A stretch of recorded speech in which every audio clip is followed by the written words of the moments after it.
Great morning, everyone. I finished my 2 mile walk very early this morning. As a matter of fact, my virtual walking partner, who I'm trying to see if I can tag her now, I see everybody's name but hers. Guess I'll search for it, huh? So, Neva, thank you for walking with me this morning. It really made my walk go faster and I enjoyed it a lot more. We walked early. I think we started at 6:30. So it was still cool outside when we've been walking. I've been walking at like 9 and by then it's getting hot. So when I got back, I decided to sit on the porch like I usually do after a walk. And if I'm on the phone with one of my virtual walking partners or just having a phone conversation, I sit out here, as my mom used to say, and blow for a little while. But usually I have to get up and run in and start working or doing something, getting ready for a meeting, whatever. But today I decided, you know what? I'm taking back my Mondays. Monday used to be my relaxation day, you all. Monday was my day that I would just sleep in, stay in my pajamas if I wanted to, relax around the house, watch TV, talk on the phone, be on Facebook, whatever I wanted to do, that's what I did. But after I became a crisis counselor, along with being a pastor and an author and having my own business, Taking Out the Mask LLC, I found that I lost my Mondays. And it's been a long time since I just did what I wanted to do. Well, every once in a while I do, but for real, just whatever I want to do for as long as I want to do it. It's been a while. So, look, I'm still sitting out here, you all. I got back at about 7:15. I went in the house, started preparing breakfast. Then I said I want to sit outside and have my breakfast. So I went out on the back patio and got a chair. Let me see if I can show you all. Let me see. Thought I could flip. Oh, here it is right here. Let me see if it'll flip. Well, it flipped out the other way. But since you're out there, look. This is the beautiful fern that my sweetheart bought for us when it's a little smaller. It was a little smaller, but now it's grown so pretty. Can't see that as much down on that end, but that's real pretty and full. It fell, and it looks like we lost some of the leaves and foliage and all that, but that's a beautiful plant. And then this plant right here is so pretty. It fell too. It used to be up there, and when it fell, my sweetheart repotted it, so it's still pretty, but it's not as full as it used to be. And this is what I was supposed to be flipping for you all to see. This is what's left of my breakfast this morning. So this is the little table I went around on the patio and ran in the house, got a tablecloth and threw on it, finished preparing my breakfast, grabbed this little fake plant from out the kitchen window and brought it out here. And I sat out here and had a great time, you all. And so I have enjoyed myself so that I never went in the house.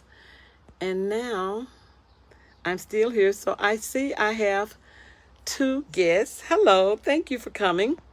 Please send me a thumbs up or a comment or a wave or something so I can see who you are, so I can speak to you. Oops, I'm sorry.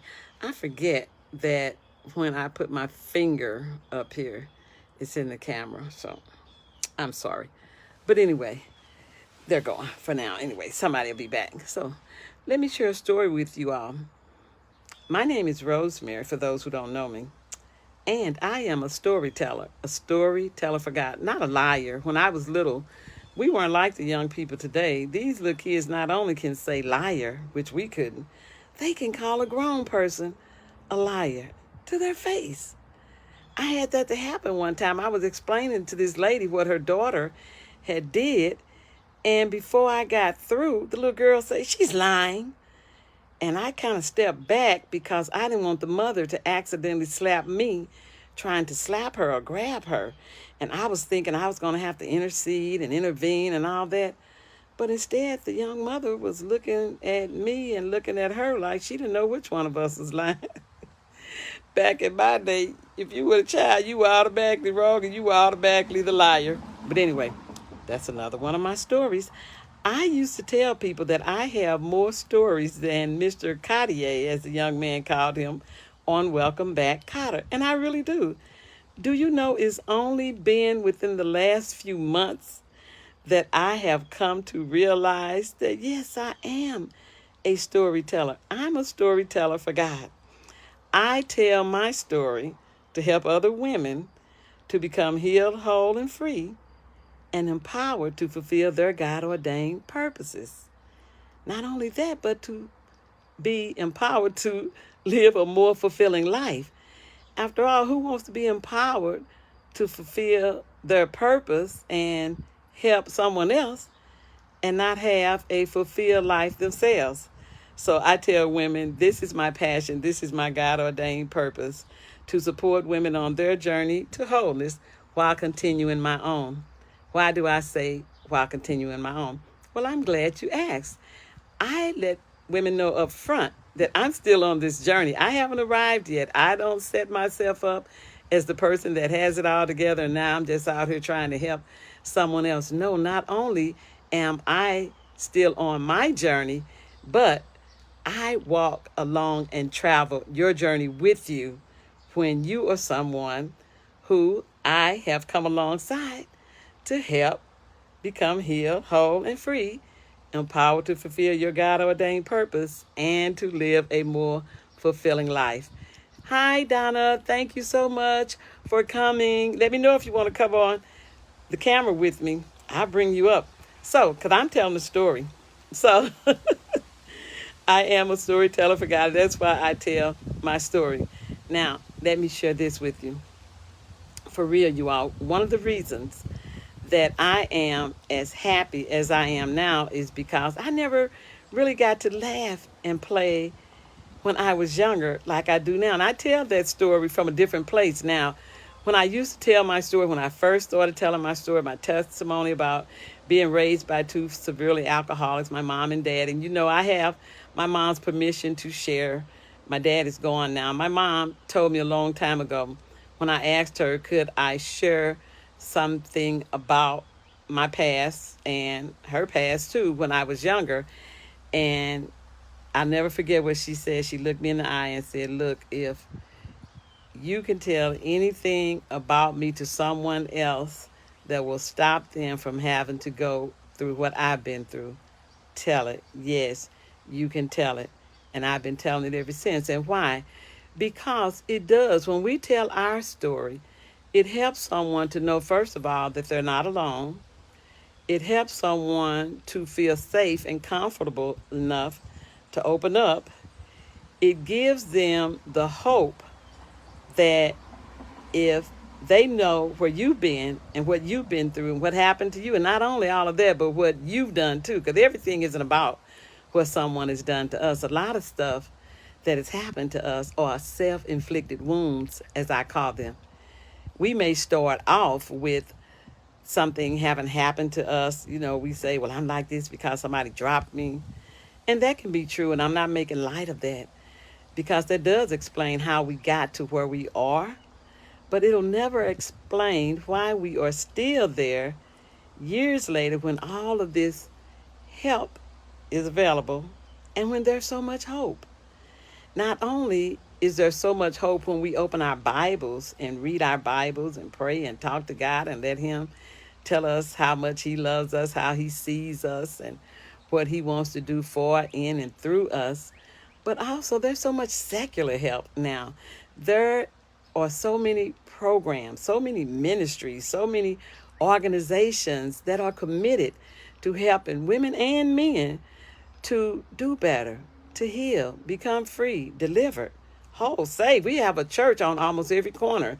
Now, I know a lot of them had to shut down or pivot during the pandemic, just as we did. Our church primarily serves special needs individuals now.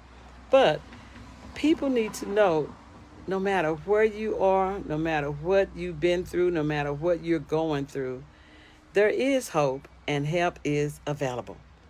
But you have to be willing to, first of all, admit that you need help. You have to be willing. We all have to be. This is my journey. This is my story, you all. When I share my story, I let people know I had to come to the end of myself. When I was sick and tired of being sick and tired, when I had tried everything else, when I had tried everybody else, and nothing else was working, nothing else was helping, no one else was, when everything else had ran out. It was then that I decided to try Jesus. And truly, it was then that I began my journey to healing. Even though I had been saved for years, there was a time when I finally realized I had to get out of faces and get in the face of God. I began to see God. I began to be honest with myself and say, girl, is something wrong with you?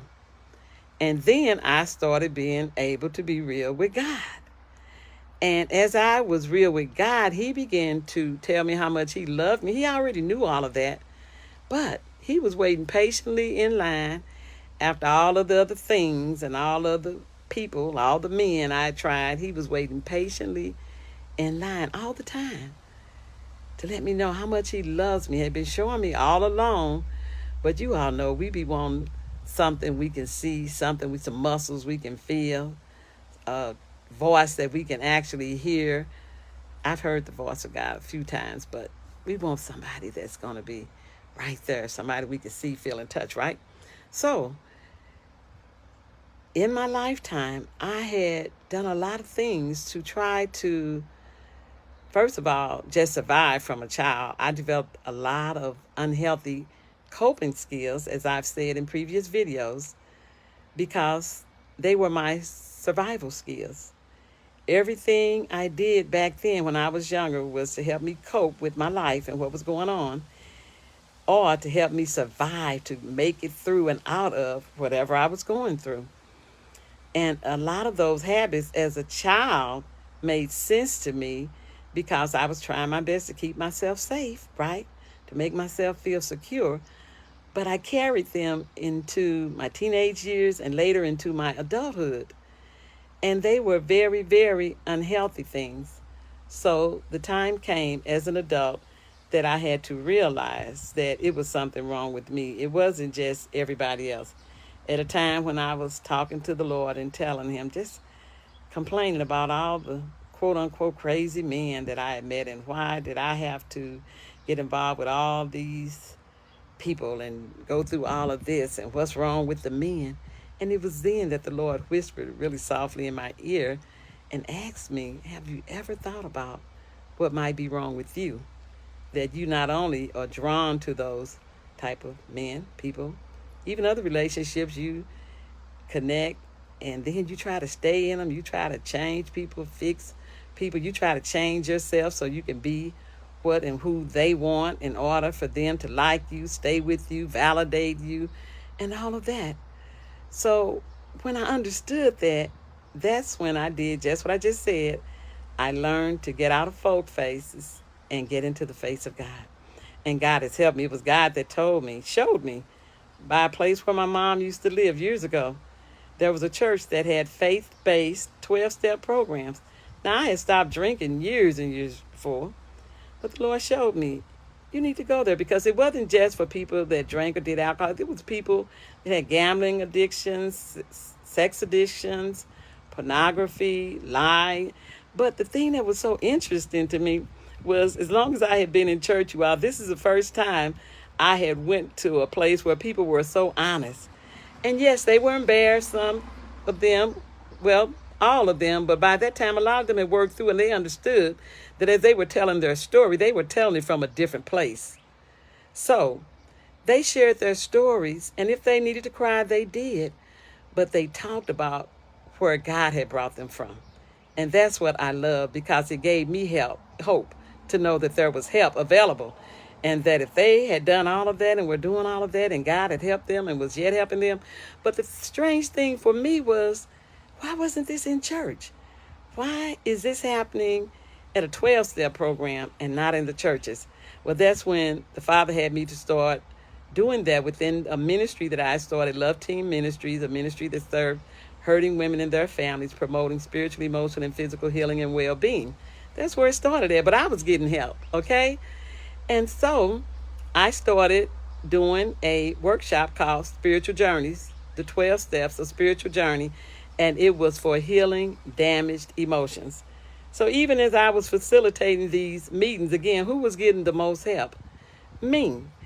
And during that time, I learned how to not only help other women to walk through their pain and to heal, again, spiritually, emotionally, mentally, physically. Now I'm helping women to heal financially. Yes, you all, I had accumulated so much debt during the time I was going through all of that because I did a lot of comfort eating. So I did a lot of trying to look the part, to look like everyone else around me. I attended a big church, and later on when I started pastoring, I wanted to be able to go to the places the other pastors went and show up looking good like they were looking and able to spend the money and all that. I was charging and doing all that. Got into a lot of debt way before then. And the Father left me in a lot of that debt, you all. Even after I was feeling much better, I still had to pay for all that stuff. Thousands and thousands and thousands of tens of thousands of debt. But to the glory of God, I paid it all off, all of it. Even debt that was associated with a house I walked out from in Ferguson when a lot had been going on down there. But that's another story. Good morning, Kim. Thank you so much for joining. But here's why I tell my story, you all. Again, I tell my story to help other women to become healed, whole, and free, empowered to fulfill their God-ordained purposes, and to live a more fulfilling life. God has purpose for all of you all, for all of us. And no matter what you've gone through, there is hope and help is available, and God wants to use your story for His glory. So that's what I do.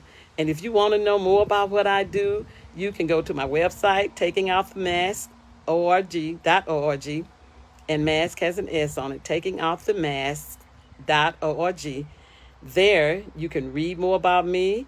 You can subscribe to receive a free Taking Off the Mask Bible study guide. You can also sign up to receive a free complimentary consultation with me. Or you can go to all of the social media platforms and find me at Delivered Nation. Yes, Delivered Nation. I have been delivered and set free to help you or whomever's watching this video, because I'm going to leave it out here. And if you go to my YouTube channel, yes, I have a Taking Off the Mask YouTube channel. I have other videos there.